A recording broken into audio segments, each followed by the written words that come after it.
Hello, I'm Jack. Let me tell you about a night that changed the way I see my home forever. I'm 20 years old and I live in a big fancy villa with my mom and younger brother. My English name is Jack, but I'm actually Chinese. My parents divorced when my brother and I were young, so it's just the three of us. My mom is 50 years old, tall, and has a strong presence like a person from a Western country. She is very successful and works at a financial company. My mom decided to take a 5-day trip with her friends and took my 10-year-old brother along. I was left alone at home, which I didn't mind because I'm old enough to handle it.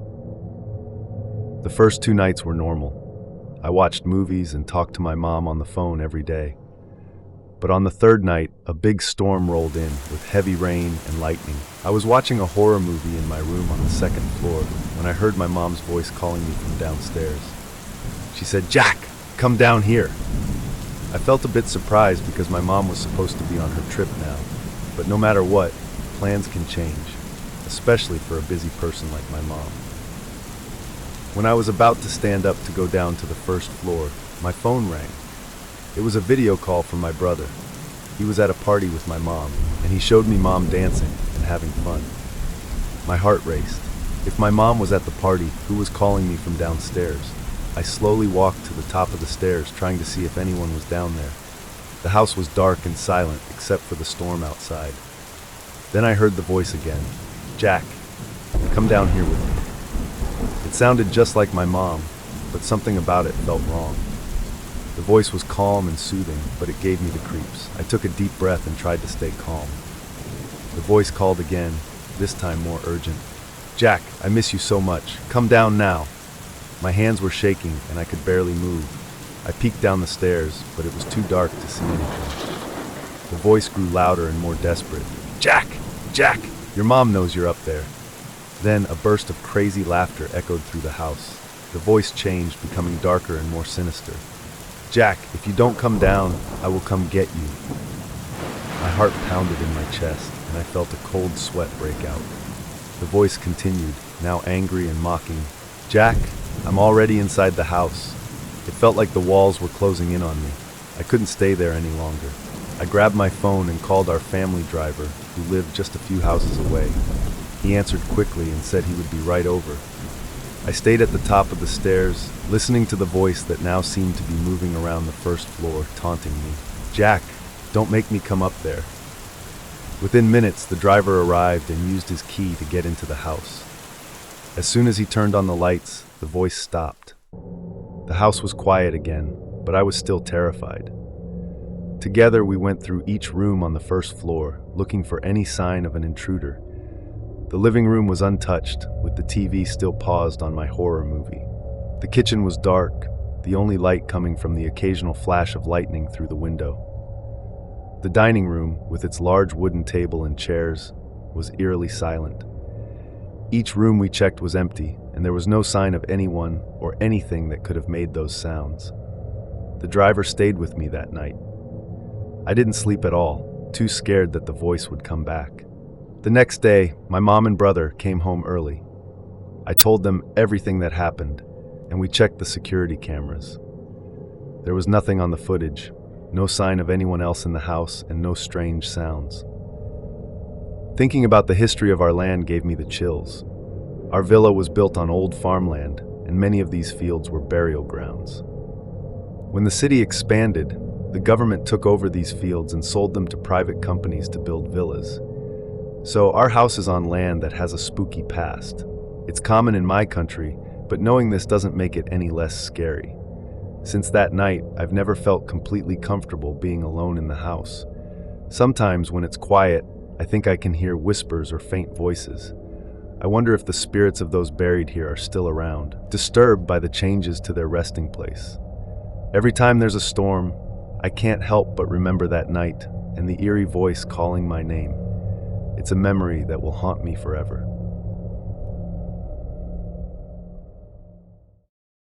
Hi, my name is Liam. I grew up in a small town in Vermont where there wasn't much to do except stare at trees and fields.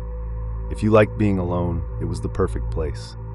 As soon as I got a car and saved enough money, I moved away. I'm not against nature, but I'd choose the hustle and bustle of the city any day. My parents sold our old property 6 years ago. It was a 1-acre place with a big house and a shed out back. I was 14 when this happened, and my parents often left me alone because they trusted me. I was responsible and took care of the property. My family was always close-knit. My dad, a retired police officer, taught me how to handle firearms responsibly. He believed in being prepared for emergencies, so he made sure I knew how to use the pistol safely. My mom worked as a nurse at the local hospital. She was the heart of our family, always making sure everyone was taken care of. I also have an older sister, Emily, who had already moved out for college by the time this incident happened. We were a typical family with strong values and a deep sense of responsibility. One weekend, I was playing a video game on my laptop in the living room when I heard a loud, metallic bang from outside. I immediately paused the game and ran to every window to see what had happened. When I looked out at the shed, I saw its door wide open. I felt a chill run down my spine. I grabbed my dad's pistol from the safe. My dad had taught me how to use it responsibly just in case of emergencies. I went outside, my heart pounding in my chest. I shouted, "Who's there?" but got no response. When I reached the shed, I announced I had a gun before looking inside. The shed was packed with gardening tools, old furniture, and other random items. Someone could have been hiding behind any of it. Even though I wasn't easily scared, I felt really uneasy. I shut the shed door and went back inside the house. I locked the door and watched the shed from the window, expecting the door to open again. It was a heavy door, not something that could open by itself. Someone had definitely been there, but I didn't know if they were still inside. I decided to call my mom for advice. I went to the kitchen to use the landline and called her cell phone. She didn't pick up, so I left a voicemail. This was back when texting wasn't common. After that, I went back to watching the shed, with the TV on in the background to break the monotony. I kept the phone with me. I was about to give up when I heard creaking from upstairs. My heart pounded. Was I imagining things, or was someone really there? I felt like I had to protect my family's home, even if I didn't love it. I grabbed the gun again and went upstairs. I didn't call out, not wanting to alert anyone. At the top of the stairs, I turned on the hallway light. There were 4 doors, all closed. 3 led to bedrooms and 1 to the bathroom. The creak had come from my parents' bedroom. I got down on my knees and peeked under the door. I saw 2 bare feet facing away from the door. My stomach knotted up. This was real, and I wasn't ready to confront someone. I quickly went back downstairs and hid in the bathroom to call my mom again. She still didn't pick up. I left another voicemail, then called again and again. No answer. Finally, I called 911, whispering to the operator about what was happening. She told me to stay quiet and stay put. I heard footsteps coming down the stairs, then stopping outside the bathroom door. A deep voice said, "Hey kid." I still remember that voice clearly. I almost cried from fear. Ignoring the operator's advice, I yelled, "I'm on the phone with the cops and I have a gun." I put the phone on speaker so the operator could hear. The man tried to open the door, but it was locked. I heard him walk away, then a door slam. I think it was the back door. I finally breathed a sigh of relief and waited for the police. When they arrived, I felt immense relief. After they checked the house and confirmed the intruder was gone, they asked if I had somewhere else to stay. I said yes, my uncle's house. We called my uncle, who came and talked to the police, then took me to his place. The part that haunts me is that it was my fault. I left the door unlocked when I went to check the shed. That's when the man must have entered. Even with a gun, I didn't feel safe. It was the scariest experience of my life. My name is Jason. I have a younger brother named Ben. The event happened on a weekend night when I was 13 years old. Our parents were out of town for the weekend, leaving me in charge of my 8-year-old brother. It was a big responsibility, especially since we lived in a quiet, somewhat isolated house on the outskirts of town. We'd had a fun day together, playing video games and watching movies. As night fell, I put Ben to bed and then settled into the living room to read. It was around 10 p.m. when I heard a knock at the door. At first, I thought I was imagining it, but then it came again, louder this time. My heart started to race. Who could be visiting this late? I got up and went to Ben's room. He was awake, looking as scared as I felt. "Jason, who's at the door?" he whispered. "I don't know, Ben." "Stay here," I replied, trying to sound braver than I felt. I crept to the front door and peeked through the peephole. There was a man standing on our porch, his face hidden in shadows. He knocked again, more insistently this time. "Open up, I need help," he called out, his voice sounding desperate and a bit off. I backed away from the door and grabbed my phone. I called Mom, trying to keep my voice steady as I explained what was happening. "Mom, there's a man at the door. He's asking to come in. What should I do?" Mom's voice was calm, almost too calm. "Don't call the police, Jason. It's probably just a neighbor who got lost or someone who needs help. Just tell him to go away." I was skeptical, but I trusted my mom. I walked back to the door and called out, "Sorry, we can't help you. Please leave." For a moment, there was silence. Then the man started banging on the door, harder and harder. The sound echoed through the house, and Ben came running to my side, his eyes wide with fear. "Jason, he's trying to get in!" Ben cried. My heart was pounding, and I knew we couldn't just wait and hope he went away. The man's banging grew louder, and he started shouting, "I know you're in there! Open the door!" I grabbed Ben's hand, and we ran to my room at the back of the house.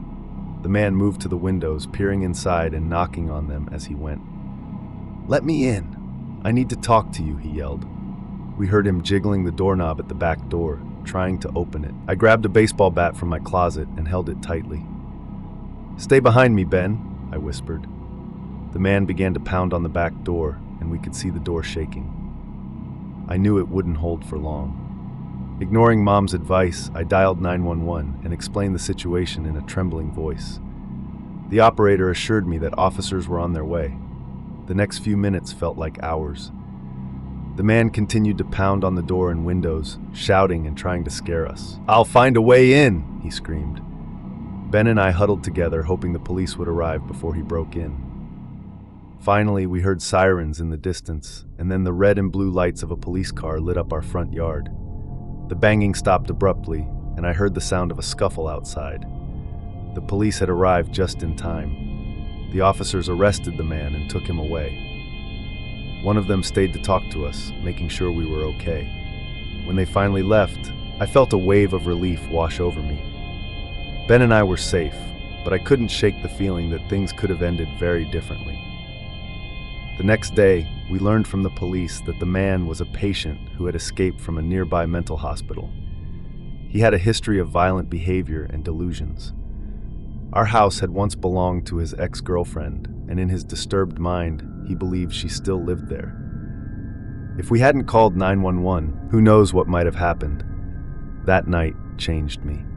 It made me realize the importance of trusting my instincts and taking action when something feels wrong. And most of all, it made me grateful for the quick response of the police, who undoubtedly saved our lives.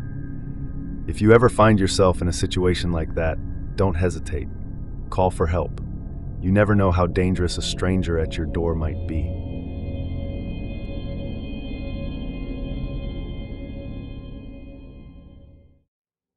Hi, my name is Ethan. This is a story about the most horrifying night I've ever experienced. It was a night that changed everything for me. It was a Friday night and my parents had gone out for dinner. I was left alone at home, which was usually fine with me. I was 17 and quite used to taking care of myself. Our house was in a quiet suburban neighborhood, and I often enjoyed the peace and solitude. I was in the living room, watching a movie with the lights dimmed, when I first noticed something strange. Through the large front window, I could see our front gate clearly, and there was a man standing there. At first, I thought it was just a trick of the light or my imagination, but when I looked again, he was still there. He was just standing at the gate, staring straight at the house. I paused the movie and got up to get a better look. The man was tall, wearing a dark hoodie that obscured his face. But there was something even more disturbing. He looked exactly like me. Same height, same build, and from what I could see, the same facial features. It was like looking into a mirror, except the reflection was standing outside in the dark. My heart started to race. I couldn't understand what was happening. Why was there a man who looked exactly like me standing at my gate? I felt a chill run down my spine. I decided to call my parents, but they didn't pick up. They were probably in a noisy restaurant, unable to hear their phones. I tried to shake off the fear and went back to the living room, but I couldn't focus on the movie anymore.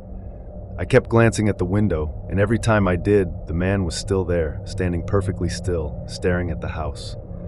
Finally, I mustered up the courage to confront him. I grabbed a flashlight and stepped out onto the porch. I shone the light towards the gate, and there he was, illuminated in the beam. He didn't move, didn't flinch, just kept staring at me. I called out, "Who are you? What do you want?" But he didn't respond. He just stood there, silent and unmoving. Then slowly he began to walk away. But what I saw next made my blood run cold. As he turned to leave, his head remained fixed on me. It was like his neck twisted completely around so he could keep staring at me even as his body walked in the opposite direction. It was unnatural, horrifying, and defied everything I knew about the human body. I ran back inside, locked the door, and closed all the curtains. I could still feel his gaze on me, even though he was no longer there. I sat in the middle of the living room, trembling, clutching my phone. I wanted to call the police, but what would I say? That a doppelganger with a twisted neck was standing at my gate? Time seemed to stretch on forever. Every little noise made me jump. I kept checking the window, but I couldn't see anything through the curtains. Finally, after what felt like hours, my parents came home. I rushed to them, trying to explain what had happened, but it sounded insane even to me. They reassured me, thinking it was just my imagination running wild because I was alone. But I knew what I had seen. That night, I barely slept, haunted by the image of that man, of myself, with his head twisted around, staring at me with lifeless eyes. The next day, I tried to go about my life as usual, but the memory lingered. Every time I passed the gate, I felt a cold shiver. I never saw the man again, but the fear he instilled in me remained. To this day, I can't explain what happened. Was it a hallucination? A prank? Something supernatural? All I know is that it was real enough to leave a permanent scar on my mind. And sometimes, late at night, I still feel like I'm being watched by someone who looks exactly like me.